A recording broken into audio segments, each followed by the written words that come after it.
Good morning. This lesson is for my Honors Integrated 1 and my Integrated 1 class. But before I get started, I want to say I hope that everyone is doing all right out there. I'm not sure what I'm going to title it. Depends on how I title it. It depends on what class you're in. But what I do know are 3 goals for the day. Our first goal is going to be to define the converse of a statement. Our second goal is going to be to state the converse of the corresponding angle postulate. And this third one is going to be kind of hard to see. I apologize. It's very long-winded. But our third goal is going to be to investigate how congruent alternate interior and congruent alternate exterior angles, as well as supplementary same-side interior angles, lead to the converse of the corresponding angle postulate. Maybe you might want to turn on captions and then just copy that down if it correctly understands what I'm trying to say. All right, so let's jump into our first goal, which is defining the converse of a statement. So I'm not sure if you're aware of this, but the language that's used in math has a structure, and let's look into this. There's a structure to language used in math. Right now we're seeing postulates and theorems written in a conditional form. An example of a conditional form would be if some statement A, then some statement B. The statement that goes with the if part, we call that the hypothesis, and the statement that goes with the then part, we call that the conclusion. The converse of a statement switches the hypothesis and the conclusion. So if this is my original statement, I'm going to switch the A statement and the B statement, and I now have the converse to that statement, which is if statement B, then statement A. So now what was my conclusion is now my hypothesis, and what was my conclusion is, what was my hypothesis is now my conclusion. I gotta say that right. All right. So conditional statements, little things you should know. They're actually very useful, and if you learn how to use them, they make arguments a lot easier. So conditional statements can guide you in a proof or an argument because having that hypothesis means you get the conclusion. Right, so if you have A happening, then that means you get B automatically. So I'm going to go ahead and check off the first goal. Converse of a statement means that we switch the order. Okay, I think that's pretty straightforward. Let's go ahead and jump into our second goal, and that's pretty simple. We're going to state the converse of the corresponding angle postulate. But let's review the original corresponding angle postulate. So if parallel lines are cut by a transversal, this is my hypothesis, then the corresponding angles are equal or congruent. So in order to write the converse of this, the hypothesis is going to become the conclusion, and the conclusion is going to become the hypothesis. But let me talk about this real quick. Having the hypothesis means you get the conclusion. So whenever you see parallel lines cut by a transversal, you get to say this, right? And you also get to say what we determined about alternate interior, exterior, and same-side interior angles, right? Because those are conclusions that come from this hypothesis. All right, so having this, if you have this, you get this, okay? It's really important. And this is where vocabulary becomes wildly important. It becomes very, very important. All right, where did I have a good marker? I think I hid one for myself right here. So why don't you try, hit pause, and see if you can rewrite this as the converse. So the converse of the corresponding angle postulate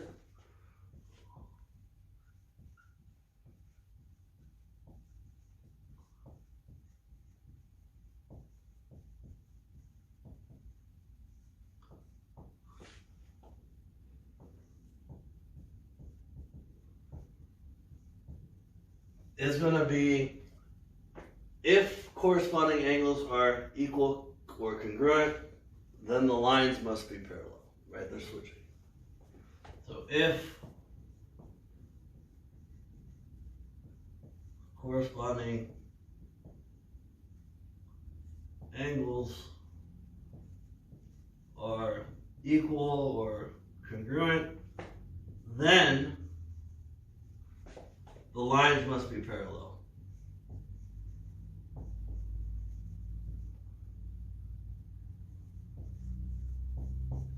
And so that's what we're going to be doing in this section, is we're going to try to see if we have this.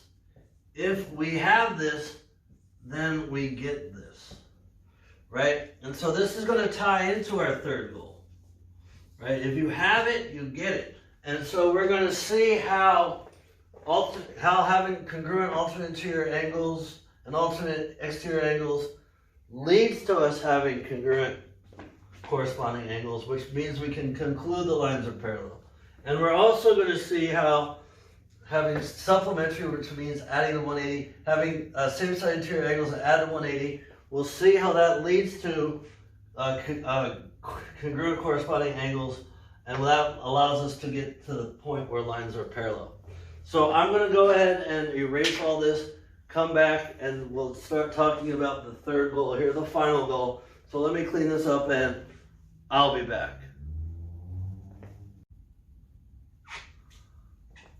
I'm back with squeaky shoes. So let's go ahead and jump into our third goal here. And our third goal is going to be to investigate how congruent alternate interior and congruent alternate exterior angles, as well as supplementary same side interior angles, lead to the converse of the corresponding angle postulate. So I'm going to revisit what that postulate is, even though we just saw it. So remember, we're looking for equal or congruent corresponding angles. If and when we have equal or congruent corresponding angles, which is the hypothesis of the converse of the corresponding angle postulate, we get the conclusion, which is the lines are parallel. So we're going to try and determine if these conditions lead to this condition. And if it leads to this condition, we get to conclude this. All right, so let's start off with a pair of congruent alternate interior angles. Angle 4 is congruent to angle 6. What angle would need to be congruent to angle 4 or to angle 6 so that we get congruent corresponding angles, which would then allow us to conclude that line L is parallel to line M. Right? And how would we know that these angles would be congruent? So why don't you hit pause and figure out which angle or what two angles would be good, and figure out why these angles must be congruent. Go ahead and hit pause and try it, and I'm back. All right. Well, angle 4 and angle 8 are corresponding.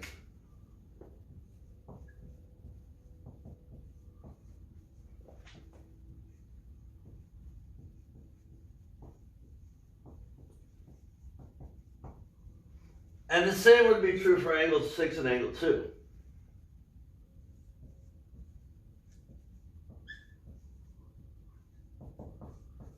Now, we need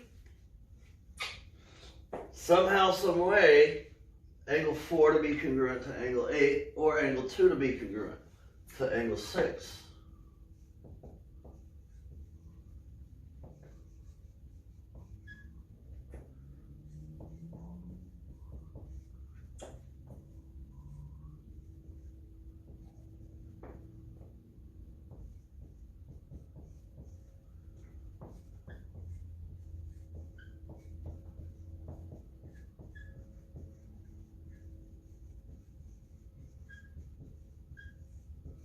I'm writing a lot. This is an exciting lesson. Watch me write. Okay, so angle 4 and angle 8 are corresponding. Angle 2 and angle 6 are corresponding. Remember, corresponding is the same position. Bottom left, top right. How would I be able to argue that angle 4 is congruent to angle 8? Or angle 2 is congruent to angle 6? If you can figure out how to argue that, then you will be able to say I have congruent corresponding angles, which would then imply that the lines are parallel. And in fact, you can get there.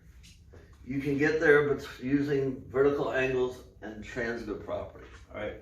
I'm not going to go through the argument. I'm just going to tell you how you get there, because I like to leave these as open questions for you guys. So we would use vertical angles and transitive to get there.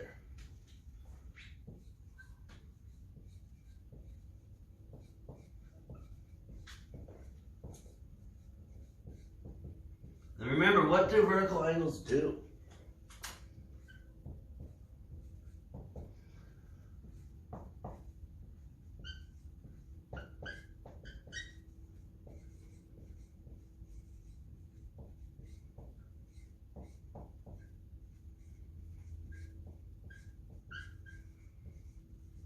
All right.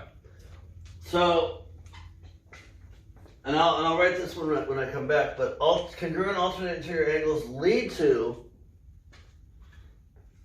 congruent corresponding angles, which leads to parallel lines. So this is good enough. This is a good enough initial condition to get parallel lines. So let me go ahead and erase this, summarize what we just did, read everything on the whiteboard, clean it up. I'll use my words better, and I'll be back. I'm back, so let's go ahead and continue with our third goal here. And so, for this part of our third goal, we want to investigate how alternate exterior angles lead to congruent corresponding angles, which will lead to parallel lines. So let's just go ahead and review what we've done so far. So previously we saw that congruent alternate interior angles, because of vertical angles and transitive property, leads to congruent corresponding angles, and because of the converse of the corresponding angle postulate, we can say those lines must be parallel. So now let's look at starting with congruent alternate exterior angles. Will this initial condition lead to congruent corresponding angles? So starting off with this, will I be able to reason that my corresponding angles are congruent? So, like before, and by the way, it could have been angle 2 and angle 8 being congruent. I just picked this for this example. But like before, we know who is corresponding with our congruent angles. Angle 1 and angle 5, those are corresponding. Top left, and angle 3 and angle 7, bottom right. These are corresponding angles to our pair of congruent angles. Can we argue that angle 1 is congruent to angle 5? Or that angle 3 is congruent to angle 7? If so, we get our congruent corresponding angles, which leads to line L being parallel to line M. Okay, so I'm on purpose leaving out the 2-column proof. I'm saving these for a potential test question, maybe just a specific lesson on 2-column proofs, but I'm saving the argument. And I also don't want to answer all the questions as well. So I want to leave some things for you guys to figure out. But again, vertical angles and the transitive property can be used to accomplish this. So congruent alternate exterior angles, because of vertical angles and the transitive property, will lead to congruent corresponding angles. Right? Vertical angles, right? Transitive property. It's in there. It's in there. But this leads to congruent corresponding angles, and because of the converse of the corresponding angle postulate, this means that we get our lines being parallel.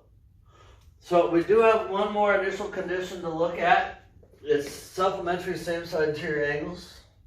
And then I'm going to summarize this entire lesson. What starting conditions lead to parallel lines. So let me go ahead and clean this up. Set up the last part of the third goal, and I'll be back.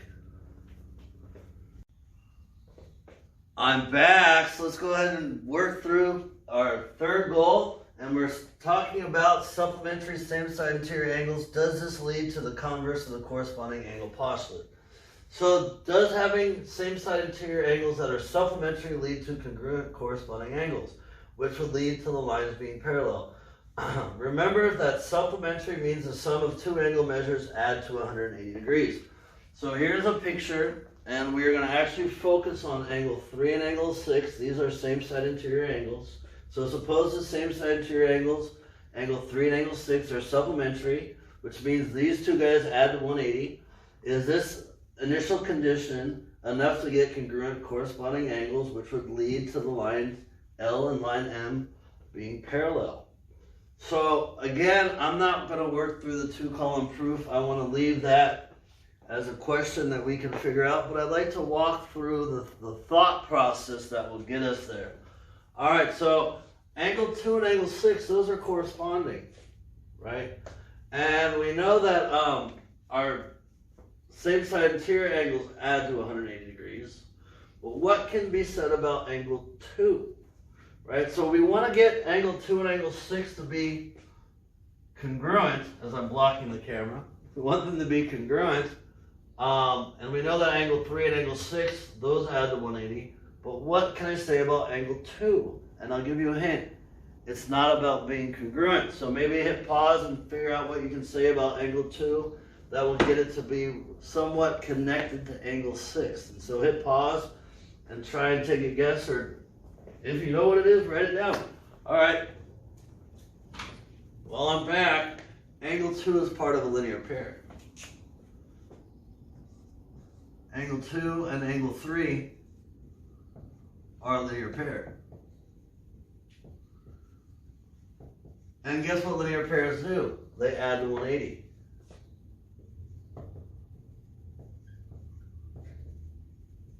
So here I have the measure of angle 2 plus the measure of angle 3 equaling to 180 degrees. And now we've set up the opportunity to do transitive. All right, so I'm not, like I said, I'm not going to go through the proof, but I'm going to walk you through the concepts here. So supplementary same-side interior angles do lead to congruent corresponding angles because linear pair, transitive, and some other step.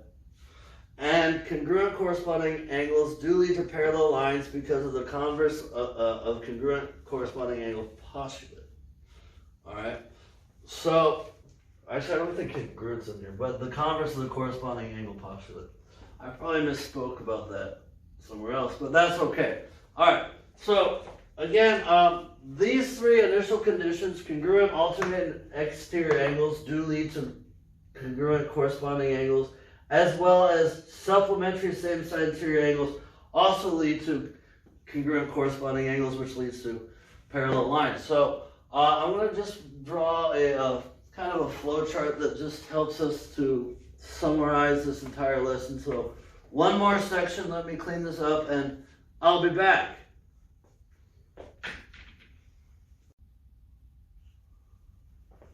I'm back for the last time. I promise I just want to summarize what this entire lesson was about. We had three potential initial conditions. First, we had congruent alternate interior angles, which I have a matching example of a picture of, email. Secondly, congruent alternate exterior angles, where I have an example of a picture of this. And finally, supplementary same-side interior angles, where the measure of angle 1 and the measure of angle 2 add to 180. That's what it means to be supplementary.